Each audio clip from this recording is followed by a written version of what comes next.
ourselves, for we are nothing without you. We humbly ask for your forgiveness and mercy. Dear Lord, we gather here today with the intent of doing good and guiding. Guide us to the right path. Meet our forgiveness with insight, understanding, wisdom, and respect for all. May our deep faith in you give us the strength to act honestly and will in all matters before us. Amen. In the name of the Father, the Son, and the Holy Spirit. Amen. Okay, magsiupo na. Muli, ako nga ulit si Teacher Lloydrich Otedo, ang guro ninyo para sa araw na ito. Bago tayo magsimula sa ating talakayan, ay meron muna akong mga alituntunin na dapat ninyong sundin para sa araw na ito. Okay, sa unang bilang, sinang gustong bumasa? Please. Dapat nasa maayos na linya ang inyong mga upuan. Nasa ayos nga ba? Opo, teacher. Magaling. Sa pangalawa naman, Giselle. Pulutin ang mga kalat sa paligid at itapon sa basurahan. May mga kalat pa ba? Wala po, teacher. At sa pangatlo, Chili. Makinig sa guro kapag nagsasalita sa harapan. Opo, dapat makinig sa guro kapag ako ay nagtatalakay. At sa pamaling bilang, Jennifer. Itaas ang kanang kamay kung nais sumagot. Tama, kung gusto niyong sumagot ay itaas lamang ang inyong kamay at huwag magsasalita sa inyong upuan. Naintindihan niyo ba? Opo, teacher. Magaling to. Bago tayo magsimula, ay meron na akong mga palaro dito. So may mga larawan ako ng mga pagkain at magbabanggit ako ng pangalan. Pagkatapos ay hanapin niyo dito at ilalagay niyo kung saang pangkat ito nagbibilang. Naintindihan niyo ba? Opo, teacher. Simula na tayo. Ano yung muna yung upuan?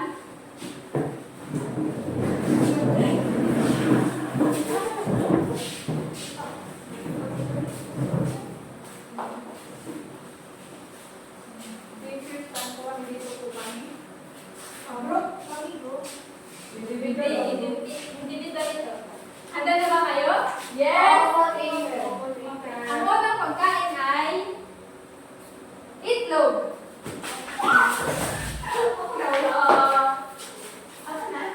Teacher, linya daw. Tingnan niyo natin kung tama siya. Sa tingin niyo, saan ang itlog nararapat? Sa grupos. Tama, ito ay nararapat sa gropos. Kung ganun siya ay tama at siya ay meron ng isang punto. Sa pangalawang pagkain naman ay isda. Ako, teacher. Dapat na kayo mag- Teacher, sa grupos po siya. Tingnan nga natin ulit kung tama siya. Tama ba na sa grupo ng isda? Opo, teacher. Tama, magaling. So, si Chili ay meron isang puntos. Yay! Ang pangalan naman ay mga prutas. Hindi ako na po teacher. Sa tingin niyo, tama ba si Daisy na nilagay niya mga prutas sa glowpots? Opo, teacher. Ang mga prutas ay nararapat sa glowpots. Kung gano'n, meron ng tig-isang puntos sina Chili, Daisy, at si Jennifer. Sa pang-apat naman na pagkain ay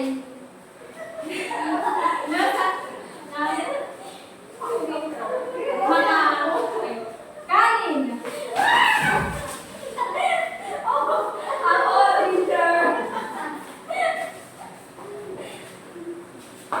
Teacher, sa grupos siya. Tingnan nga natin kung tama siya. Sa tingin niyo, tama ba si Chili? Opo, teacher. Tama. Ang mga kanin ay nabibilang sa go foods. Para sa panghuling pagkain naman, tinapay. Teacher,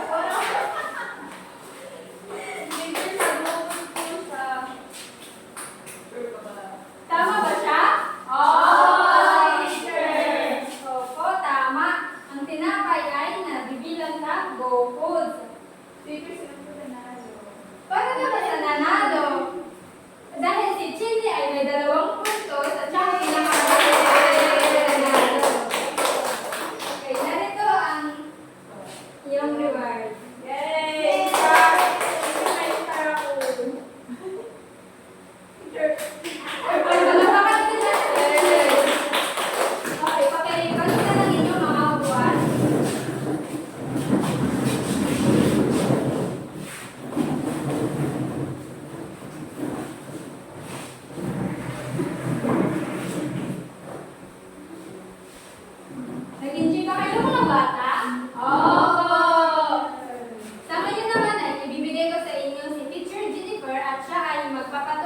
ating talakayan. Nasiyahan ba kayo mga bata? Opo, teacher. Base sa ginawa niyong gawain, ano ang yung pangkat ng pagkain ang nakalagay sa takot? Go, go. Tama. Sa tingin niyo mga bata, ang mga nilagay niyo sa kakong ng mga pagkain ay nakakabuti ba sa ating kalusugan? Opo, teacher. Magaling mga bata. Ngayon naman ay dumako na tayo sa ating bagong aralin. Sa palagay niyo mga bata, ano ang bago nating aralin? Teacher, Cindy. teacher, ano po, tatlong pangkat ng pagkain. Tama. Ano sa palagay niyo ang tatlong pangkat ng pagkain? Daisy. Go, grow, glow. Tama. Ang tatlong pangkat ng pagkain ay go, grow, glow. Ano sa palagay niyo ang go foods, mga bata? Daisy. Ang bukod ay mga pagkain na bibigay ng lakas at enerhiya sa ating katawan. Magbigay kayo ng mga halimbawa ng go foods, mga bata. Jose.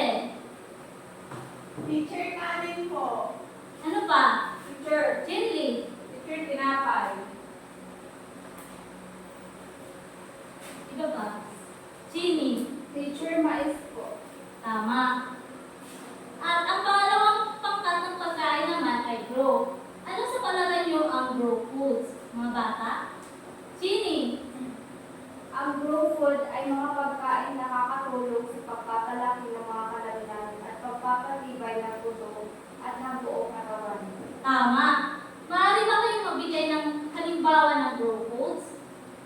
Teacher, ano po? Chili. Teacher, mga karne, like baboy, baka. Tama. Teacher, Ano pa? ang isda. Tama mga bata. Teacher, hindi po ako kumakain ng Ng ano?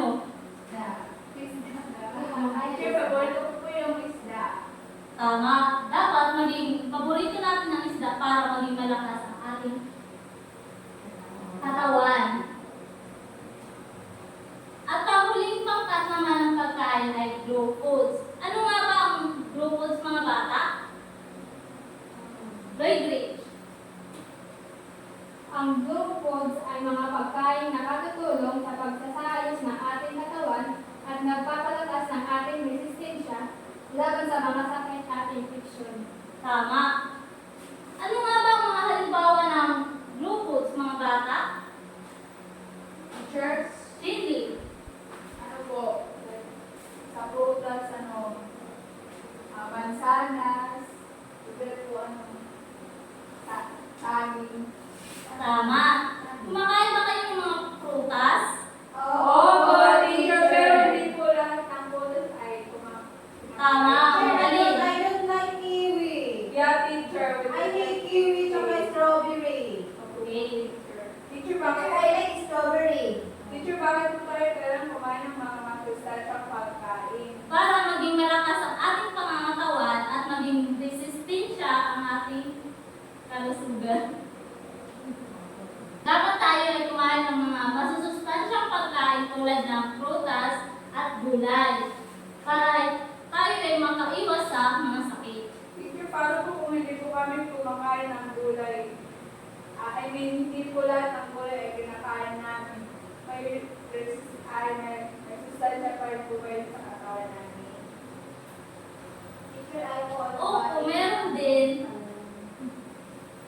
Teacher, sa tingin ko may sustansya pa rin dahil kahit konti lang yung gulay na kainin namin, importante May gulay. Kumain kami ng gulay. Opo.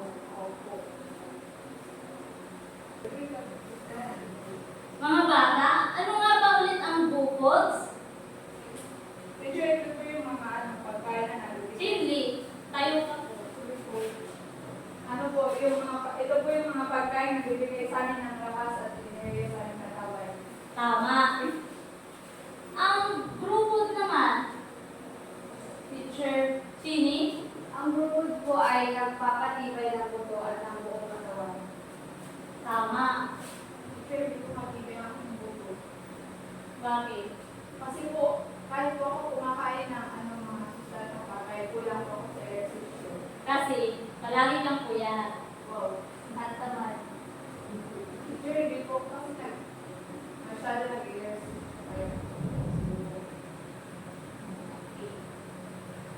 Ang blue food naman, Lloyd Rich, Ito ay nagpapalakas ng ating resistensya laban sa mga sakit at infeksyon. tama. Mga bata, laging tandaan na ang tatlong pangkat ng pagkain ay dapat gamitin patnubay sa mga pang-araw-araw na mga pagkain.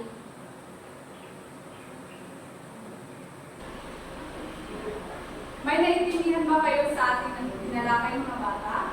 Oo, teacher. Sige nga, kung may naiintindihan kayo, magkakaroon ulit tayo ng laro.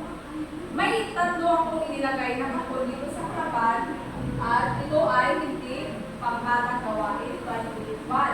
So, maaari mo na kakaibigan. Ang gagawin niyo muna ay magbabanggit ako ng mga pagkain at hahanay kayo sa kahon na kung saan siya dapat kabibilang. Like for example, pag bumanggit ako ng kanin, pupunta kayo sa kahon na kung saan siya nabibilang na pangkat. Naintindihan niyo ba mga bata? Oo, teacher. Okay, magsitayo kayo lahat at dapat niyo ang mga upuan.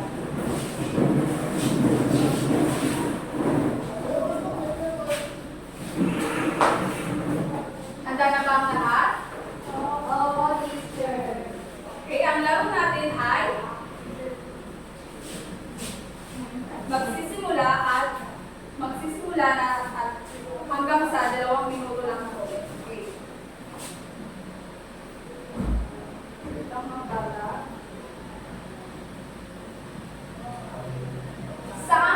Saang pagkain na hanay ang pinya? Sige nga, may natutunan kayo. Saang pagkain na hanay ang pinya?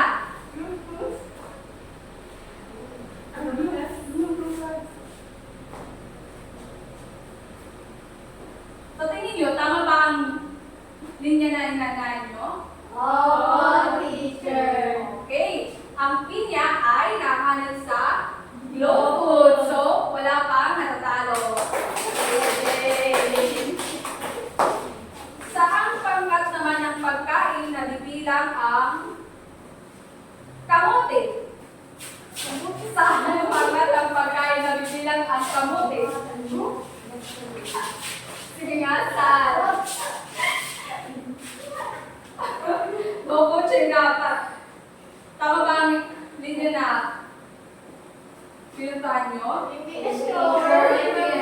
Tama po! Hindi sure. Tama po, teacher. Ang kamote ay nabibilang sa go food. So kayo ay tama. Okay, ito naman. Saang pangkat ng pagkain nabibilang ang cereals? Cereals. Oh, wala na. Lilipat. So, tingin nyo, ano kayang tama? Okay, ang cereals mo ay nabibilang sa go food. So, si Lily ay natanggal na. Basta na po umupo. Meron lang tayong 4 na mga bata na magpapatuloy ng laro. So, sa pagkat naman ng pagkain na bibilang ang alimango. Sa pagkat ng pagkain na bibilang. Okay, is that your final answer? Yes. Okay. Ang alimango po ay nabibilang sa raw food. So, tama po kayo. Okay. Another. Sa pagkat naman nabibilang ang okra. 1, 2, 3, op! Wala nang lilipat. Okay, ang okra po ay nabibilang sa raw food. So, tama ulit. Wala pang natatalo.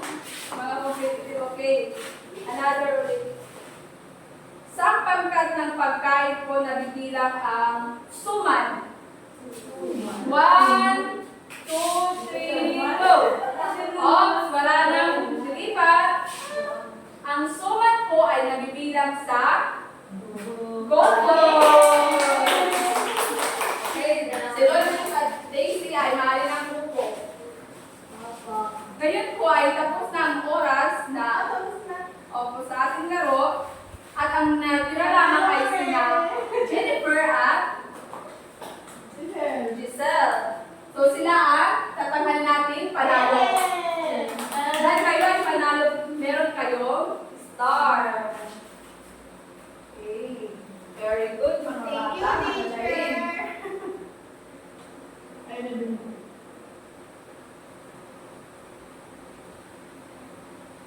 Magaling, mga bata. Ay, star ko ba isa? Okay, maaari na natin balik ang mga upuan.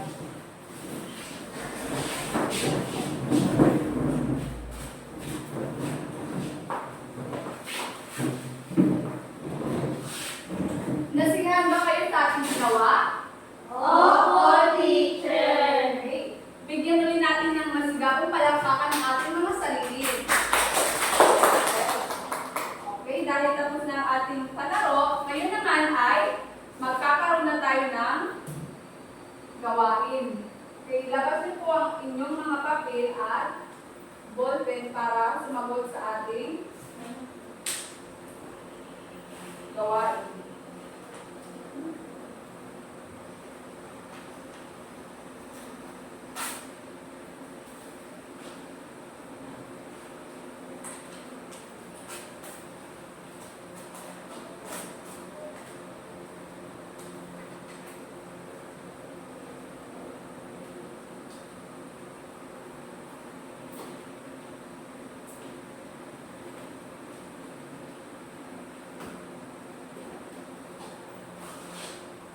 Alam niyo na po ba ang inyong gagawin? Sige, babasahin ko po ang panuto. Tukuyin ang pangkat, bilugan kung anong pangkat ng pagkain ito nabibilang. Halimbawa, kung ang kanin, bibilugan nilang dito sa tatlo kung saan siya nabibilang. Naintindihan niyo po ba, mga bata? Opo, teacher. Okay, sa pangalawang gawain naman, isulat ang T kung tama at M kung mali ang pahayag. Naintindihan niyo po ba? Opo, teacher. And also, number 1, kung mali po, isusulat niyo po ay letter M. At kung tama naman po, isusulat niyo ay letter T. At sa pangatlong gawain naman,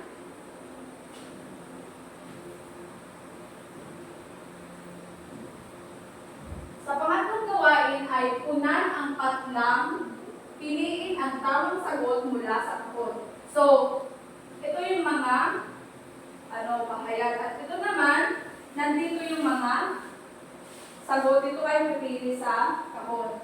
Naintindihan niyo po ba? Opo, teacher. Okay po, sige.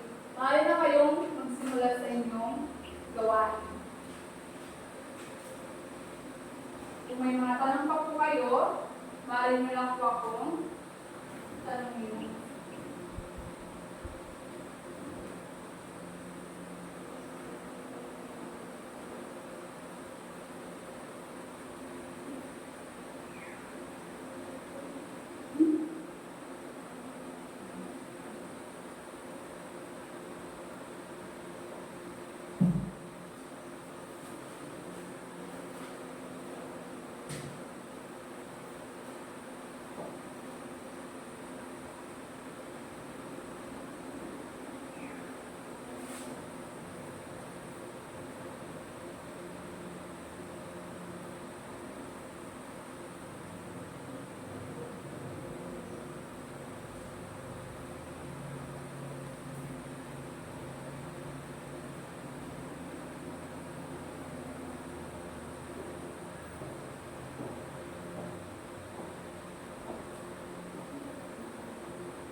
Tapos na ba?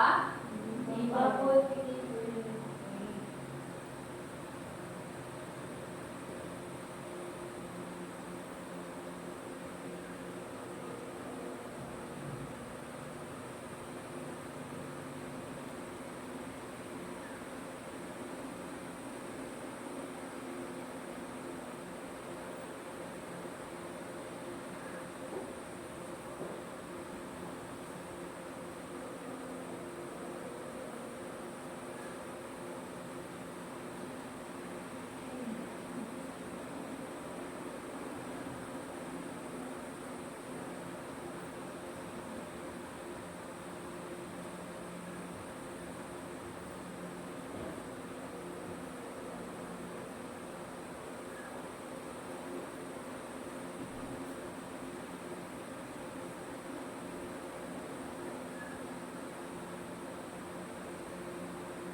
Mari kayo magsalita kung tapos na kayo. Tapos na po, teacher.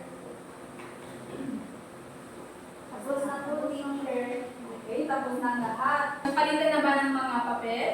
Opo, teacher. Sige. Ngayon ay, check natin kung ang inyong mga sagot ba ay tama. So, sino ang sasagot sa unang bilang? Okay, Jenny. Basahin mo at magusagutan. Ang kanin po ay ano po siya sa buko.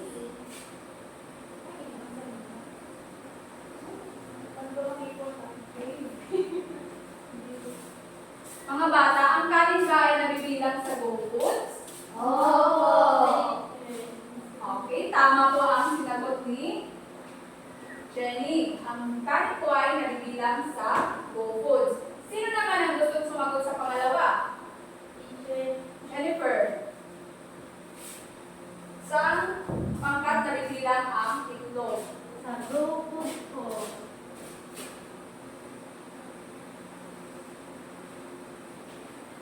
Okay. Sa tingin nyo, tama ba ang kanyang sagot? Opo, teacher. Tama. Ang itlog po ay nabibilang sa grow foods. Sa pangatlo naman, sino ang gustong sumagot? Daisy. Saan pangkat ng pagkain nabibilang ang carrot?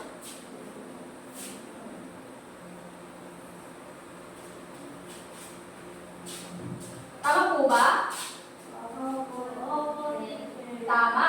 Ang carrot po ay nabibilang sa glow foods. Sa pangapat, sino pang gustong sumagot? Lloyd Rich. Saan pangkat ng pagkain nabibilang ang tinapay? Grupo. Tama po. Ang tinapay po ay nabibilang sa go foods. Panglima, Giselle.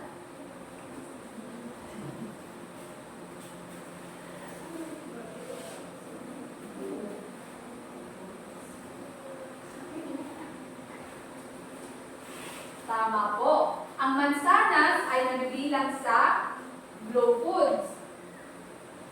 Tama ba ang lahat sa inyong mga sinagot? Hindi po. Okay. Sa pangalawang gawain naman, isulat ang T kung tama at M kung mali ang pahayag. Sino ang gustong sumagot sa una? Sa una, Teacher ako po. sige, Jeannie. Basahin mo muna dyan at bagong sagutan. Ang grow foods ay nagpapalakas ng ating mga kalamnan.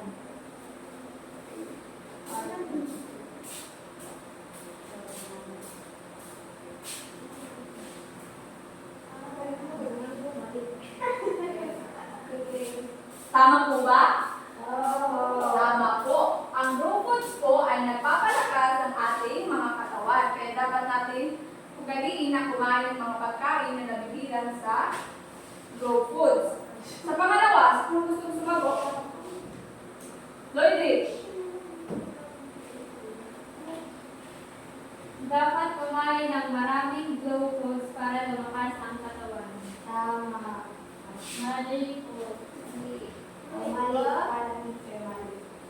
Tama ang sagot ko eh. Ako sa ice. Tama po. Ang sagot ay Mali. mali kasi ang dapat natin kainin para lumakas ang ating katawan ay ang go foods. Kasi po ang go foods ay pampakinis po siya ng ating balat at pampalinaw ng mata. So, sa number 3 naman, sino ang gustong sumagot? Jennifer. Walang nagtatas ng mga kamay, so ako na lang magtatawa. Sige, Jennifer. Ang good foods ay nagbibigay ng enerhiya para makapaglaro. Tama po.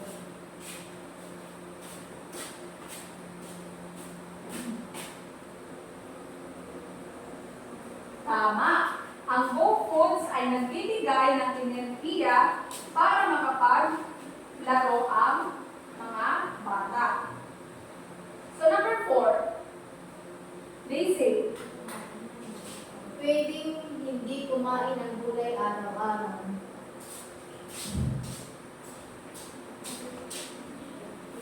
Mali.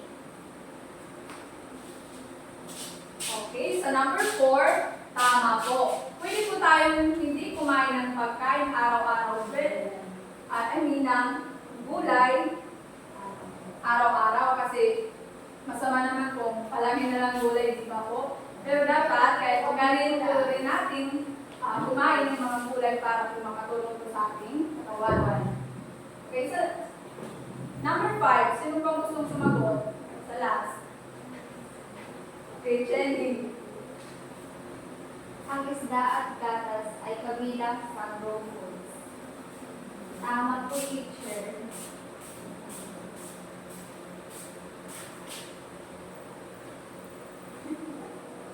Tama po. Ang isda at gatas ay kabilang sa raw foods. So, okay. Pumunta naman tayo sa pangatlong gawain. Ang pangatlong gawain ay punan ang patlang, piliin ang tamang sagot mula sa kahon. So, dito po tayo kukuha ng ating sagot. So, sa number 1, sino pang gustong sumagot? Walang nagatas ng kamay, so ako na lang magtatawag ulit. Giselle!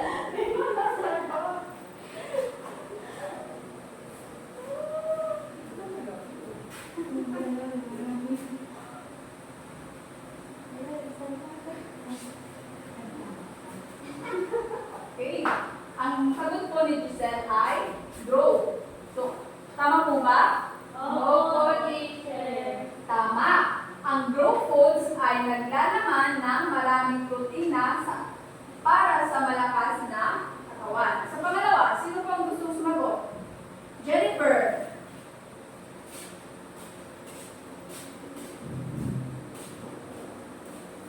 Teacher, hindi na po ba nabasahin ng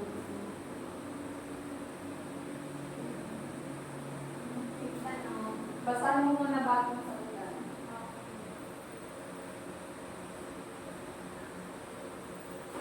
Ano pa ang pangalawang?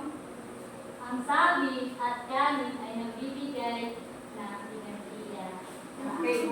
Ang sagot ni Jennifer ay enerhiya. Tama po ba? Oo, Okay. Tama po ang saging at kanin ay nagbibigay ng enerhiya. Sa pangatlo, sino gusto sumagot? Lloyd Rich. Ang mga prutas tulad ng mangga ay mayaman sa blank na nagpapalusog.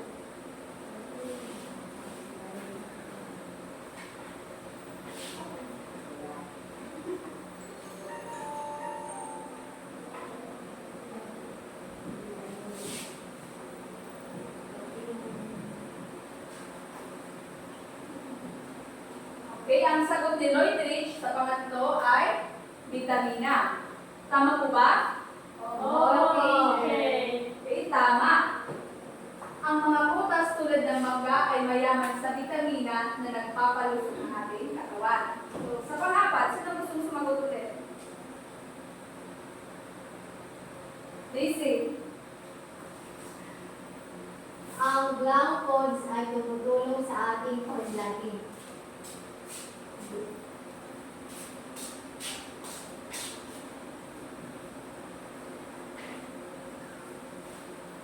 Tama po. Ang grow foods ay siyang tumutulong sa ating palaki. Sa panghuli, sino ang gustong sumagot? Jenny. ang black foods ay nagpapaganda ng ating balat at mata.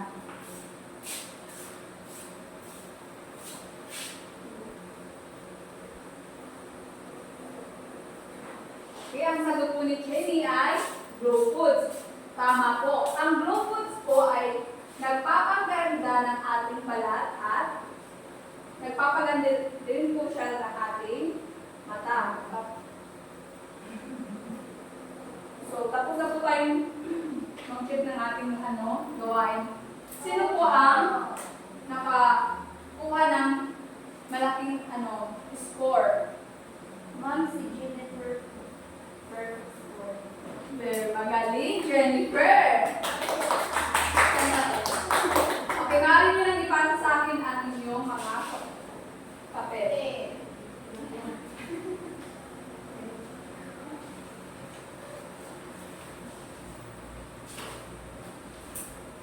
Magagaling mga bata, ang inyong mga score ay matataas. Ito lamang ay nagpapatunay na meron na kayong natutunan sa ating tinalakay ngayong araw.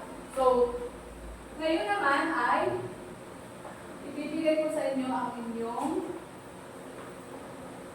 takdang aralin.